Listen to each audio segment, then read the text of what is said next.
It's about hanging on in there. While it's 2-1, there is always hope. It might be 3-1 here. What a goal!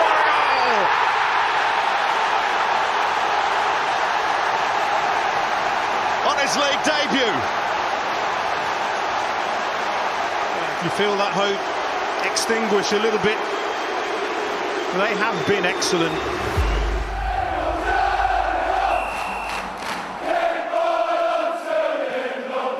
So welcome back to BCFC Royal Blue. And on Monday evening, Birmingham City hosted Wrexham, and it was a fantastic 3-1 win for the Blues. Now, this was a highly anticipated game with many celebrities in attendance at St.Andrews as well. And as a fan base, I think we did a really good job of making it loud. It was noisy, it was hostile, which is exactly what we want when we're facing our opposition at St.Andrews. But Dad, it's been just under actually 24 hours at the time of recording. What are your thoughts on that 3-1 victory? Brilliant, absolutely brilliant. I think most of the Blues fans, when you look at social media and listening to people come out of the ground, people are actually buzzing.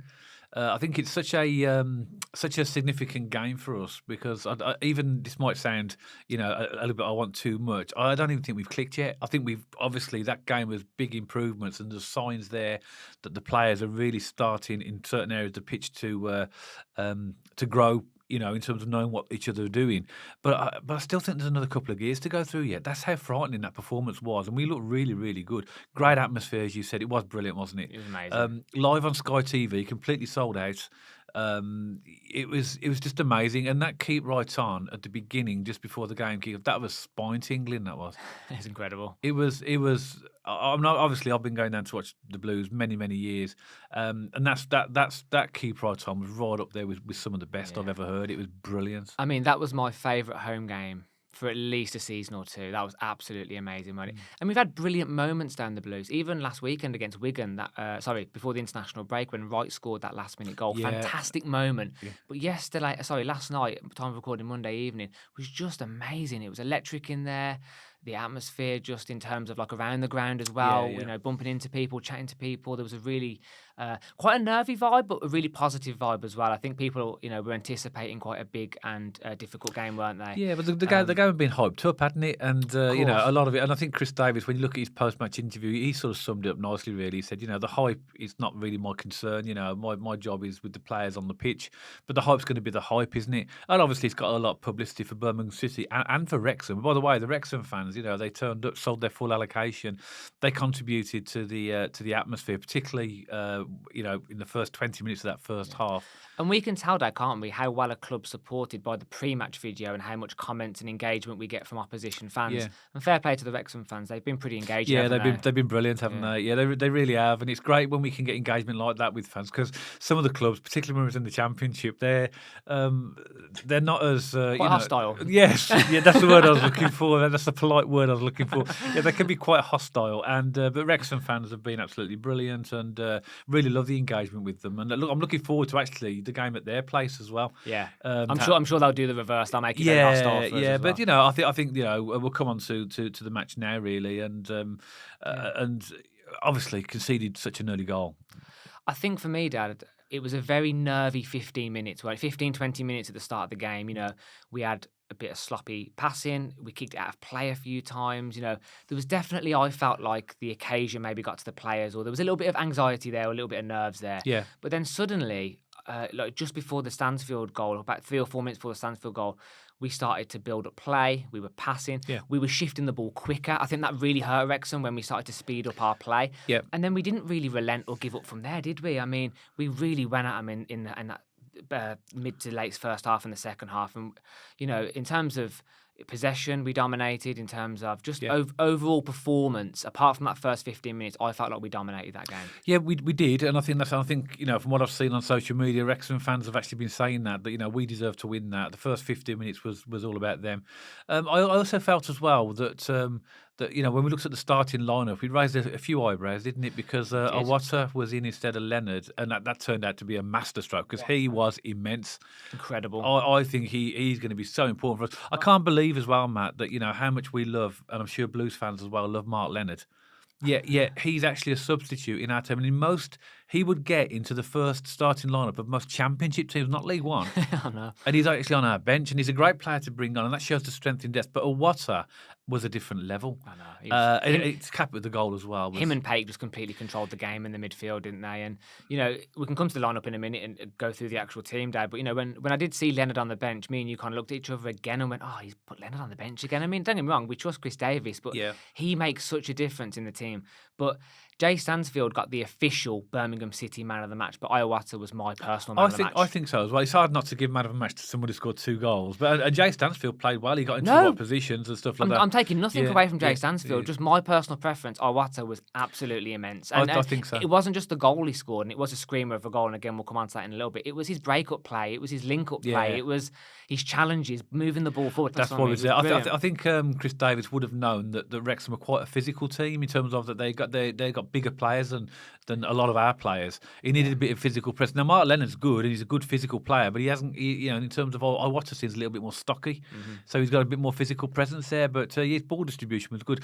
On the actual starting lineup as well, I think we were surprised that he was playing Stansfield at the spearhead, as we call it, number 9. But I've been thinking about this, and it was actually a masterstroke to put Alfie May as the number 10. Do you know why? Because Alfie May was pulling because Alfie May is like a little bee buzzing around. He was pulling them out of shape. He was pulling them all over the place. And I think if we can keep that formation, Alfie May he might not get as many goals, which he loves scoring goals, but he's going to be such an important player to do that because he pulls them out of place, and that creates spaces, and that's what happened. So if this is the new way that Chris Davis wants to play, and I think that we could potentially score a lot of goals this season. There was 2 things I noticed which completely changed the dynamic of the game. When we sped up our passing, so first 10-15 minutes we were a little bit side to side, a bit passive. When that went a bit more dynamic and forward, completely rattled Wrexham. They didn't really know how to contain it. And when Alfie May was doing his just running around, Wrexham players didn't know what to do. So he was exactly what you said. We were pulling them from pillar to post, and you could tell that they were getting really frustrated. And as I said, if Alfie May can continue, because he tried it at the Walsall game, didn't he, Dad? And Alfie May was kind of a bit all over the place. Yeah. I think I've used the term bull in a china shop. But he was a bit more composed in this game. His passing was good. He was breaking up the lines in the Wrexham lines. And if he can continue with what we saw yesterday, he could be a fantastic number 10. I'm just backing up your point that I was really impressed with Alfie May. I think 2 weeks on the training pitch as well, because obviously when we played against Walsall, Jay Stansfield had just joined us again. So it was a bit of an experiment. But clearly you can see that they've worked on that. I would not like to be a player that's trying to mark Alfie May. No. And he ultimately will get judged on his goals, but I think in this position he's going to score a lot less goals. But again, we'll come on to the goals. We keep saying that, but he actually was the person who shot to the goalkeeper spilled it, and then Stansfield scored. Yeah. And did you see Stansfield's post-match interview, Dad? He said he wants to get a lot better at scoring tap-ins. Yeah. Because, we saw him last season, and not far off, every goal he scored was an absolute net breaker from a decent distance, So he said he wants to start getting better at his poaching and scoring. And if he does that, oh my word, he's going to get 25 plus 30 goals. With him, he's clever enough to get in the right positions as well. Just one final thing on the starting lineup for Blues as well. I was really surprised to see Garden Hickman starting at right back instead of Samstead. And I wonder why. I don't know why. And I don't know why Chris Davis, because Alphonse Samstead is a natural right back. He is. So I don't know if that's giving a message. I don't know, but he did okay. He did all right. Yeah, he did. Well, his ball into the box was exactly what we want from Laird. For the first goal, he pinged it in the box. Stansfield laid it off to Williamson to May. May shot and Stansfield went. But that initial ball from Garden Hickman is exactly what we want from Laird when he's on the pitch. Get it in the box. Give us that final delivery. That's exactly what we're crying out for. So fair enough. It wasn't like a perfect performance, but he showed really good moments. Hickman did. And just on good performances, Dad, because this is my sort of final big mention, Clara. Oh my word, yeah. Absolute brick wall. A slash attacking midfielder. Yeah. But he was making runs up the pitch. For our first goal, he was further up than half of our midfield. So, I'd love that guy. What a player Clara is. Just solid and... Yeah, I can't really say much more. I think Wrexham started well, but they did what a lot of teams do to us. They've arrived at St.Andrews. We're supposed to be the big dogs in this league because that's what the money that we've spent tells everybody. and everybody's going to come at us because they got nothing to lose. You know, a lot of comments from some of the Wrexham fans say it's pretty much a free hit, Birmingham, because we're not expected to win there. So therefore, you've got nothing to lose. And Wrexham did come at us. Let's talk about the first goal, Yes, because it's it obviously came from a corner. And we knew that Wrexham would be dangerous from set pieces, didn't we? Yeah, and so did Chris. Chris Davis was furious. You said him like he was absolutely nuts on the side. Absolutely going berserk. Yeah. There's a clip out there, I don't know, but obviously I saw him from my seat. If you eye-lined Chris Davis, he was absolutely going ballistic. So just to get your thoughts on this, we had a comment from somebody in the predictions video, which we put out today, talking about this, and they said, what do you think about Bailey Peacock-Farrell? Was he at fault for that first goal? Because what happened, the ball came across and he got a punch on it, and it went out, didn't go out very far, it went out to Jack Marriott, who scored the goal. He basically hit it into the ground, had a slight deflection, and went into the top of the corner. What's your thoughts on that? I think it was a sloppy goal to concede. We knew Wrexham were going to be strong from set pieces. I don't think he's to blame for the goal. I don't think that goal solely sits on Bailey Peacock-Farrell, but he definitely could have done better. Absolutely no doubt about it. But there was a couple of factors involved in this goal, which just made it a really sloppy goal to concede. So could he have done, was he to blame? No. Could he have done better? Yes. I think that I've looked at it, and obviously as we're sort of discussing this, the goal is being played or it's on the screen, but it looks to me like he's under quite a lot of pressure, because if you look, a Wrexham player, and this is their tactics, they come in to actually disrupt the goalkeeper. Yeah. So he's under immense pressure, and he doesn't get the actual contact on it he should. So I think we can forgive him for that, because goalkeepers, and we've said this before, are the one position where everything is highlighted, isn't it, in terms of if there's a goal. I'm willing to forgive him from that, because I think, he could have potentially got a stronger fist to it. But when you're watching the goal, you'll see that one of their players clatters in towards him and definitely disrupts him. And I remember when I was in secondary school, I don't even remember Mr. Turner, he was our school teacher. He said when a corner comes in, this was my job, he gave this to me. I don't know why, I wasn't the biggest, most physical player on the team. He goes, you do not let that goalkeeper move. He goes, even if you have to put your arms out and literally physically stop him from moving. He was almost willing to get the sneaky side of the ref in case there was a foul. He goes, you do not let that ref move. And it's almost, no, the ref moved, the keeper moved. And it was almost like they stood on him, didn't they? Yeah. There was a big Wrexham player blocking Bailey Peacock-Farrell. But then our players should be picking up the second ball as well. I think that's what Chris Davis would have been disappointed with. It was a really, really disappointing goal. What I was impressed with is it was after 3 minutes, and the Blues fans immediately got behind the team. Mm-hmm. There was no silence. It was like keep right on straight away, trying to cheer the players. It did lull the atmosphere for a minute, because everyone was going, oh no, 3 minutes in. But you're right. After a couple of minutes, we got straight back behind the team, keep right on, went back round, and then when we got Jay Stansfield goal, the place just didn't stop bouncing then for the following 60 minutes. Well, we had a few half chances before that. I think Iwata had one that hit the actual net stanchion, didn't it, at the back? That was a corner straight from the training ground. Yeah, it was really good. So with a little bit of more accuracy, that could have been on target, but that was a chance. So then came our goal, Dad, and it was a beautiful passage of play. And we mentioned it a couple of minutes ago about Hickman, and he put the ball into the box. Stansfield laid it off to Williamson to Alfie May, and then if you look at Jay Stansfield, he makes his run as Alfie May makes his connection. So he knows that it could be a rebound, he could hit the post, he could hit the bar or whatever, and he's actively in there, boom, straight in there. So I thought that first goal was absolutely fantastic. And then, as you say, the roof came off after that, didn't it? It was, and I think we, from that point onwards, we controlled the game. We did, yeah. And I think, linked to what you said, it's because I think at that point we started to be a lot quicker and crisper on our passing. Definitely. And that's where you obviously playing the team out of position. And I think we would basically Wrexham on certain occasions were chasing shadows. They just couldn't get hold of the ball. And I think that's partly why it kicked off. Do you remember there was a scuffle and Bielek got a yellow card and McLean got a yellow card. I think that was stemmed from frustration from Wrexham. We were passing it round and they were chasing shadows for a lot of that second half. And I think they were just getting so frustrated. They're a team with momentum. They're a team that's used to winning. And when you come to St. Andrews and you're barely touching the ball, well, exaggerating there to some extent, but we completely controlled the game. I think they were so frustrated. Yeah, because they're used to winning games. Exactly. They're used to having the ball. Well, not having the ball because they do play out of possession, actually, but they're not used to a team doing that to them.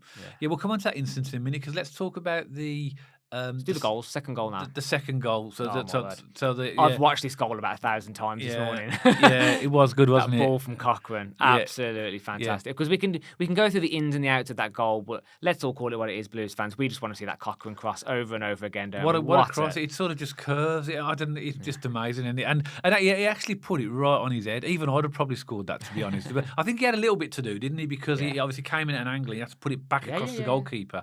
But it was a very, very good. In fact, actually, literally just went over the head of the Wrexham. It couldn't have been any more perfect. It was inch perfect. And what did you say at the game, Dad? Do you remember what you told me? That was exactly the kind of assist that he was doing back in the Hearts team. Yeah. So when we did when he joined us, I did a bit of research on him, and I saw a video of him putting crosses in like that for Hearts, and he did that on a fairly regular basis. Absolutely. So, and do you know when you can tell when you've scored a good goal? If you look at the Wrexham players after that second goal, they just stand there. There's no blaming anyone. They're almost borderline, not in admiration, but they just put their hands up and go, I can't. James McLean didn't. If you have a look, he was shouting at somebody, but he shouts at somebody anyway. No, I mean, on the highlights I saw, he's just got his hands by his side. He might have barked at someone once, but the general body language of the Wrexham players was like, yeah, we can't do anything about that. We can't do anything about that. Yeah. Well, I suppose they could have. They could have marked him better, but it was a great cross, great goal. So that put us 2-1 up, and then Iwata. I mean, to cap his performance with a goal, and it was a very good goal. And we've been saying, haven't we, Matt, as well? And I'm sure Blues fans will agree. Sometimes Birmingham City are guilty of overplaying it in that final third. How many times in that game, Dad, did I shoot? Yeah, shoot. Well, look what happened. Alfie May's shot, the goalkeeper spilled it. Jay Stansfield scores. Iwata, he took that shot from, would have been about 25 yards, something like that, roughly. 25 yards into the corner. So if you take shots from distance, you might not score. The goalkeeper could collect it, but you could get a deflection, you could get a handball, you could get, the ball could ping anywhere, couldn't it? But you've got to take those shots in the first place. And that is my only criticism, really. Not even criticism, it's what I want to see more of moving forward for the Blues team. I want to see that quick passing that we picked up the tempo in the first half against Wrexham. I really want to see that faster, getting that momentum. That's number one. And my second one, more shots. And the amount of times, even in the first half, Dad, we were trying to walk it in. Yeah. And fair enough, shots create goals. As you said, it could bounce, it could do this, it could do that. Any whole world of situations could happen. But I want to see more shots moving forward because it proves score goals. You're right, and I think we will see more of that. I also think as well that what I really loved about last night as well, I loved the team spirit in the Blues players. Fantastic. They celebrated together, and when there was some form of incident, they was all in. They was all in there. Particularly that one. I'm not condoning, obviously, violence or anything. Of course, I'm not. But I want to see my players supporting each other, and that makes you feel like a team. Let's talk about that instance as well. Just to jump in, Dad, because there's two sides to that as well. The team were really together when we scored. Celebrations, everyone, all 11 players pretty much huddled in, and then all 11 players got stuck in when it kicked off as well. And again, we're not condoning violence, but it was so nice to see us be a team again, have each other's back again, and actually, Clara ran about 20 yards to get involved in the ruck. Oh, he loves it, doesn't he? Mad for but it shows that he wants to back his teammates. We're a team again. There's definitely a different vibe, isn't there, with those 11 men on the pitch. It's fantastic to see. Fantastic. Yeah, and that was really good to see. But this incident where it all kicked off, I think you're right. It was born out of frustration. McLean got himself booked, and then obviously players started wading in, and I think it was an incident with Cochrane. I think it was and Mullen. It originated with Cochrane and Mullen, and then obviously McLean got involved, Bealett got involved, then everyone got involved. Did you see that incident, which we didn't see obviously on the ground, but we'll look back in social media, where Mullen tried to take a chunk out of his calf? I think he was going to, and then he realised the Sky cameras were on him, and he backed off, didn't he? Yeah. He was almost going in for a big bite of lunch, and then I think I'll scrap that one. Yeah, he did. Well, I mean, fair play to him for stopping, because obviously nobody wants to see that. I mean, we know instances with like Luis Suarez biting people and stuff like that. There's no room for that in the game. No, of course there's not. And I'm glad he didn't do it, but he did think about it. Of course he did. Yeah. He cannot deny he didn't think about it. Yeah. But why would you even think about biting? I don't get that. But anyway. And also McLean, Dad, there's a lot of people, the Blues fans are going, he was rattled, he was going to cry. And then the Wrexham fans were going, the home fans were rattled, it's embarrassing. So on both sides of the scale, there's a lot of either defending McLean or, going at McLean. And my final line is he's a professional footballer. He's 35. He should know better than to do and to lose his head like he did. That's all I'm going to say about it. And It was a game that had a bit of everything. It was quite entertaining, especially when he was walking around the side of the pitch. And again, you never wanted to see it spill out and get out of control. No. But for a 35-year-old professional footballer, to see him lose his head like that was, he should know better. He should, but he's a human being as well. I'm not defending him, by the way, not at all. But imagine if you were in his position and you got 26,000 Blues fans actually barracking at you, and he's going to retaliate because that's just his personality. I don't condone it at all. You're a professional footballer, aren't you? Yeah, and they've got to be better than that. Exactly. They've got to be. I'd be saying that if a Blues player did that as well. Yeah, no excuse. But anyway, he got off in eventually. But it's good. Just a few final points from me. It's great that Jay got 2 goals, so he's got himself off the mark in his second spell, and he's got a big price tag over his head, and the only way he can shut people up is to keep scoring goals. Exactly. And he did that in spades yesterday, didn't he? Yeah. That's really good. Cochrane, to me, is solid once again. I keep saying to you, he's my favourite player. He's up there with the best of the signings. I love Cochrane. Fantastic. Iwata is brilliant because his transfer into Blues got basically, it's almost like he came through the back door, and then like the following day people say, "Who are you?" because of the Jay Stansfield, and we've already spoken about this, but he's proved in that one match that if he can play like that, then that is he's right up there with the best of the signings as well. So I was really impressed with him. Good pass for the ball, and I've put on my notes that he was my man of the match as well. I know Jay got it, and rightfully so, we got 2 goals, but he was up there as well. One bit of a fly in the arm for me was the Bielik sending off. Yeah. I don't think that was necessary. Obviously, he got booked for pulling back, which was in his first yellow card, which was a bit of a... I thought the first yellow card was part of the scuffle because he got involved with McLean, and then the second card was when he chopped that player down. I can't remember. Let's have a look. Because Chris Davis was saying in his post-match interview, he said, I didn't even realise Bielek got a yellow card, for his first incident because it was part of the. You're right. It was part of the scuffle. They were actually. So it wasn't. Yeah, it wasn't. Well, it was a very heavy pullback there. Right, no, it was definitely. By the way, the challenge that he got the yellow card for was definitely a yellow card. It was late. The second one. Yeah, he chopped it down. But what's disappointing is the card for the scuffle. But yeah, he got in to defend his teammates, didn't he? So again, I'm not justifying a yellow card. I'm not saying that it was it was silly to get sent off in that context. But first one was backing his teammates, and the second one was a silly challenge. The second one was an obvious yellow card. It was. And Bielek's going, what? I mean, he knew he was going. Yeah. But obviously he'll miss the game now against Rotherham, and that gives Ben Davies a chance. He'll definitely have to come in because Sanderson is still injured anyway. Yeah. Just one final note from what your thoughts really now on Wrexham. Obviously we spoke a lot about Blues, but what's your thoughts on Wrexham overall? Again, I think a lot of Wrexham fans will admit this themselves, and from what I've been reading, I thought they were poor. They didn't really rise to the occasion. I thought they had an okay 10-15 minutes, like we mentioned, and then after that, I think we did dominate the game. I think that's fair to say. I think they were very one-dimensional. So they kind of, when they did get the ball, when they did have the odd chance, it was always route one, straight directly up the pitch. But I think that is Wrexham's style. That is their, they do absorb the pressure and they kind of either catch you on the break, they capitalise on mistakes, they're good at set pieces.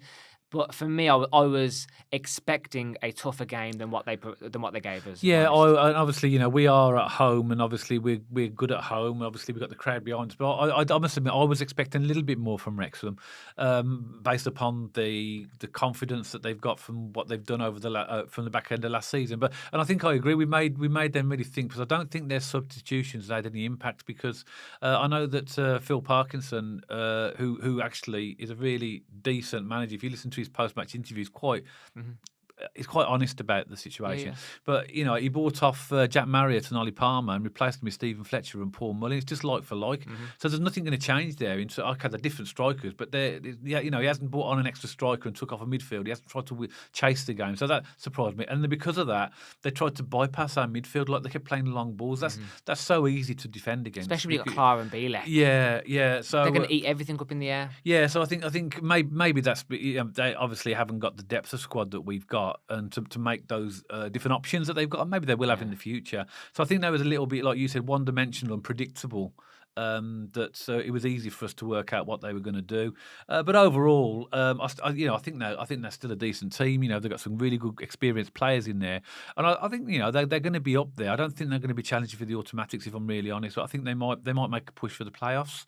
I think that they would class that as a good season if Wrexham can get themselves in the playoffs. Yeah, I think I must admit, though, again, just calling it from what I saw last night, I don't know whether they were having a particularly bad game or whether they didn't rise to the occasion or we just completely outclassed them. I don't know which one of the scenarios this is, but if they play like that week in, week out, I can't see them finishing in the automatics, and they'll be struggling to get in the playoffs off the back of what I saw last night. Who knows what they're going to do moving forward, but yeah, I was a little bit disappointed in Wrexham. Well, they've got an opportunity on this weekend. They're playing Crawley at home, so they're back at home and they're strong at home, so they'll get back on track again. And I think Phil Parkinson said, it's just a bump in the road, and they're still confident, and they should be as well.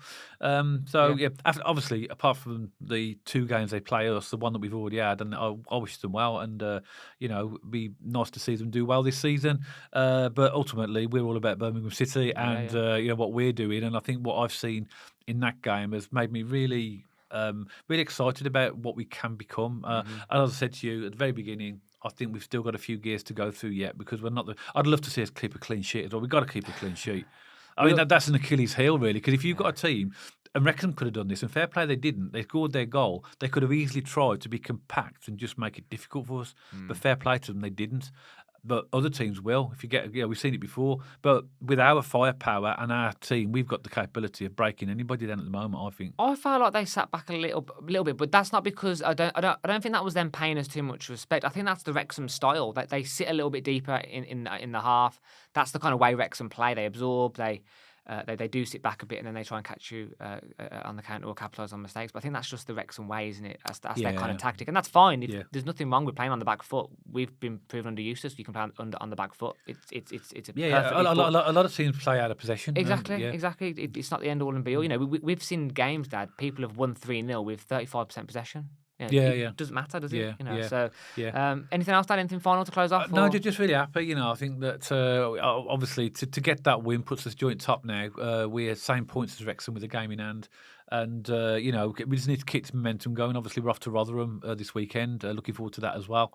And if we can get 3 points there, it's really going to start to, push us where we actually want to be. Yeah. But I'm really pleased with that performance and the atmosphere. Everything was good. Like you said, it was a really good night for us, wasn't it, in terms of the atmosphere and everything. So just absolutely ecstatic, really, about that performance and where we're going. Yeah, I think I woke up this morning still having that massive post-game smile on my face. So I think my adrenaline was still pumping. It was great, wasn't it? It was very, very fantastic good. Atmosphere. But as always, Blues fans, we'd love to hear from you. What were your thoughts about the performance against Wrexham? Were you as impressed as we were? We did see that faster passing.